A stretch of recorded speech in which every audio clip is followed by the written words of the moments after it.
Man, guys, I didn't realize how many experts on stovepipe there were here on TikTok. I'm sorry, I must have missed all the accounts that were like stovepipe installation accounts. But I just wanted to show you guys in another video because I did post a video about carbon monoxide detectors. I didn't have them before when the problem arose, but I have fixed that problem since then. I know the importance of carbon monoxide detectors. I know that I'm a piece of shit for not having them in the first place, but somehow I'm gonna manage through that. And here, check this out, okay? All right, there's the stove right there. You know, the one that has the stovepipe issue right there, and then right over here.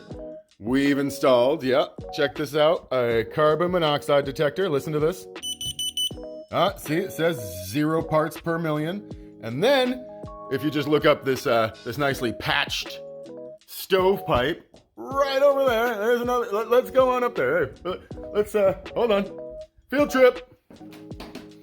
We're going on a field trip. Here we go. Here's another one. See, stovepipe right here. Stovepipe. And 0 parts per million. Look at that. See?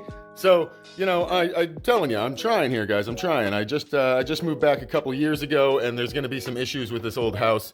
We'll figure this shit out one step at a time. Just me and my homie, CO Detector, right here, chilling out, just checking my parts per million here. Yeah, what's up? So see, I'm telling you, I'm trying, okay? I moved back, like I said, a couple of years ago. The house isn't in the best shape. I had to fix some shit outside. I'm working on fixing some shit inside. So, bear with me, guys. I'm sorry. I know I'm a piece of shit for having an old chimney, but I'm gonna replace it in the spring, hopefully. All right?